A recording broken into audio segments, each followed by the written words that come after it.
মনির মানে আমার স্বামী, ওর চাচাতো ভাই সিরাজকে নিয়ে এসেছে আমাদের বাড়িতে। 1 সপ্তাহ প্রায় হলো। সিরাজ বছর 20-র ছেলে, মাজা মাজা গায়ের রং, লম্বা সুঠাম প্যাটানো চেহারা, কিন্তু একটু বোকাশোকা। পড়াশোনা বিশেষ করতে পারেনি।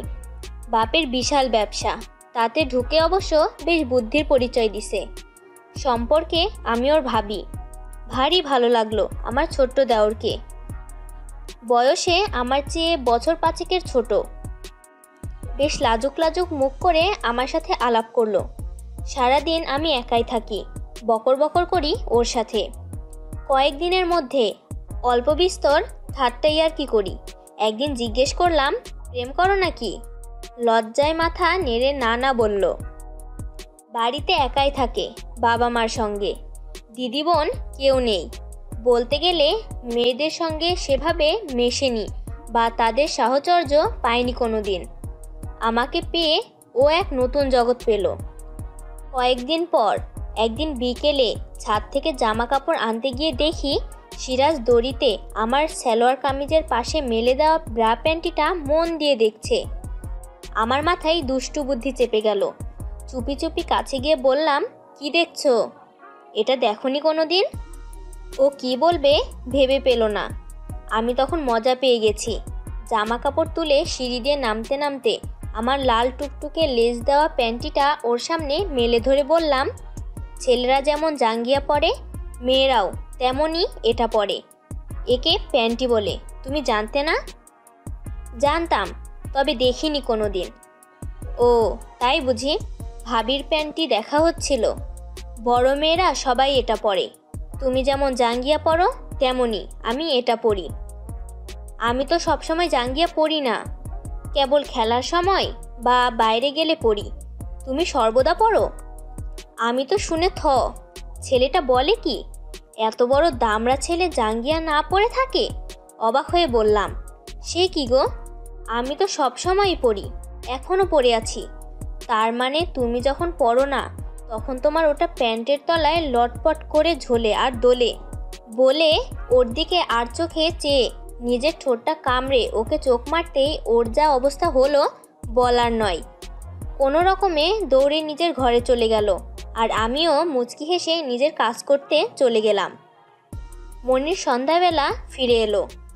মনির আর আমি এমনিতেই খুব খোলামেলাভাবেই নিজেদের মধ্যে মিশি, কথা বলি, কোনো কিছুই নিজেদের ভিতর লুকোই না।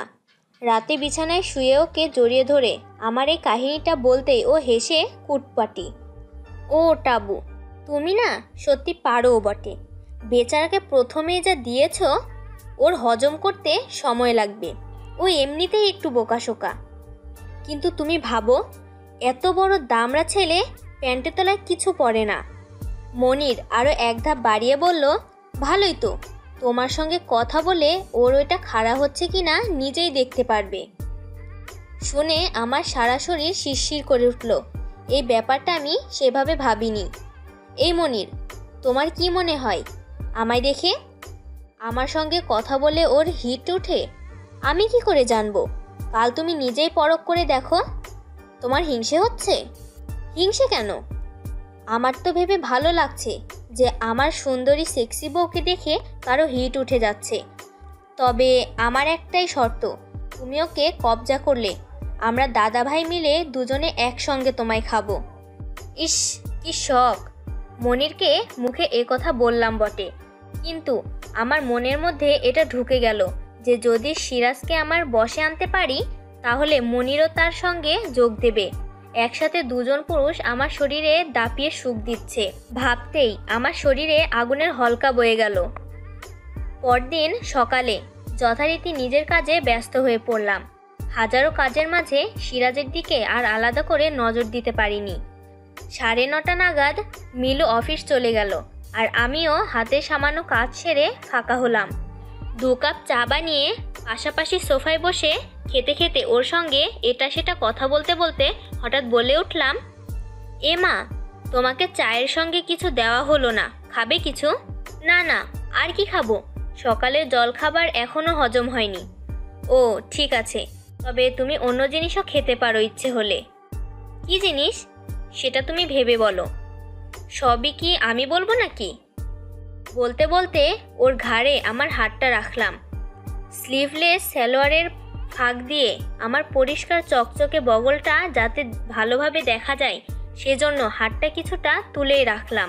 পায়ের উপর পা তুলে আমার থাইটাকে ঠেকিয়ে দিলাম ওরটার সাথে। ওর দেখি বেশ টলমলো অবস্থা। ওর মুখের দিকে চেয়ে মুচকি হাসি দিলাম।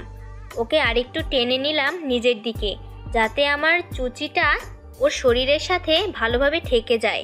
অন্য হাতটা ওর থায়ের উপর রেখে আস্তে আস্তে বোলাতে লাগলাম। ভাবতে খুব ভালো লাগছে যে আমি মেয়ে হয়ে একটা ছেলেকে নিজের ইচ্ছা মতো লাগাতে পারবো। চিরকাল ছেলেরাই মেয়েদের ফাঁদে ফেলে লাগিয়েছে, আর এখন আমি ওকে লাগানোর ফোন দিয়ে আসছি। এরপর যা দেখলাম তাতে আমার বেশ হাসি পেয়ে গেল। ওর থরথর করে কাঁপতে কাঁপতে হাত থেকে চায়ের কাপটা ফেলে দিল এবং সজোরে একটা দৌড় দিয়ে ওর ঘরে চলে গেল। আমি আর সেদিন ওকে কিছুই করলাম না।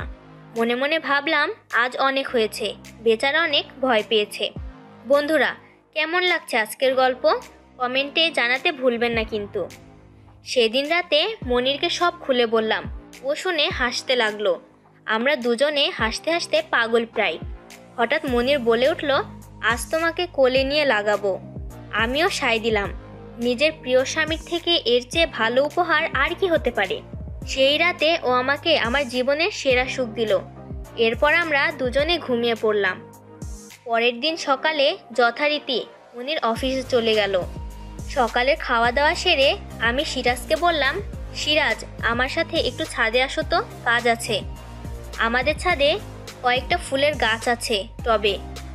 সিরাজকে বললাম, টবগুলোতে আগাছা জমেছে, একটু পরিষ্কার করো তো। ও কথা মতো কাজ করতে লাগলো। আমি ওর পাশের টবটাতে উকি মারলাম। ও যেন মনে করে আমিও কাজ করছি, কিন্তু আমার মনে তো অন্য চিন্তা। হঠাৎ আমি ওর দিকে এমনভাবে সরে আসলাম যে আমার 36 সাইজের দুধ দুইটা ওর হাতের কনুইয়ের সাথে লাগলো। ওর যে কী অবস্থা না দেখে বলে বোঝানো যাবে না। ও কি করবে বুঝতে পারলো না। আমি তাড়াতাড়ি সরে এসে বললাম, দেখো তো কি কাণ্ড, তুমি না থাকলে আজ পড়েই যেতাম। এরপর কাজ শেষে ওকে বললাম, দেবর, এবার তুমি গোসল করে নাও, আমার আরও কাজ আছে। ও গোসল করতে নিচে গেল, আর আমি ট্যাঙ্ক থেকে পানির মেন লাইনের সুইচটা বন্ধ করে দিলাম যাতে বাথরুমে পানি না যায়। এরপর চুপি চুপি নিচে নেমে মজা দেখতে লাগলাম। ওসবে মাত্র শরীরে সাবান লাগিয়েছে, তখনই পানি শেষ হয়ে গেল। ও ভাবি, ভাবি বলে ডাকতে লাগলো। আমি প্রথমে না শোনার ভান করে থাকলাম এবং এক সময় বললাম, কি হয়েছে দেবর মশাই? আমি তো জানি কি হয়েছে, তবুও না জানার ভান করলাম। ও দরজা খুলল। এরপর আমি যা দেখলাম তাতে শুধু আমি না, যে কেউ অবাক হবে। ও শুধু একটা গামছা পরে আছে, আর গামছার ফাঁক দিয়ে ওর ওইটা স্পষ্ট দেখা যাচ্ছে। আমি কি হয়েছে বলতে বলতে ভিতরে ঢুকলাম, আর পানির ট্যাপগুলো মিছামিছি চাপাচাপি করতে করতে ওর পরনের গামছাটা পায়ের আঙুল দিয়ে টেনে খুলে ফেললাম। ও ভীষণ লজ্জা পেল। আমি খেয়াল করলাম ওর ওইটা অনেক বড় আর মোটা। আমি ওকে বললাম, কি দেবর, নিজের জিনিসটাও ভালো করে সামলাতে পারো না? বলেই আমি ছাদে গিয়ে পানির সুইচ চালু করে নিচে এলাম। ওকে বললাম, পানি এসেছে, তাড়াতাড়ি গোসল করে নাও। আজ অনেক হলো বন্ধুরা, আজ না হয় থাক। এরপর সিরাজকে আমি কিভাবে লাগিয়েছিলাম সেটা আরেক দিন বলবো। গল্পটা কেমন লাগলো কমেন্ট করে জানাবে। এরপরে কি হয়েছিল জানতে হলে চ্যানেলটি সাবস্ক্রাইব করে আমার সাথেই থাকো।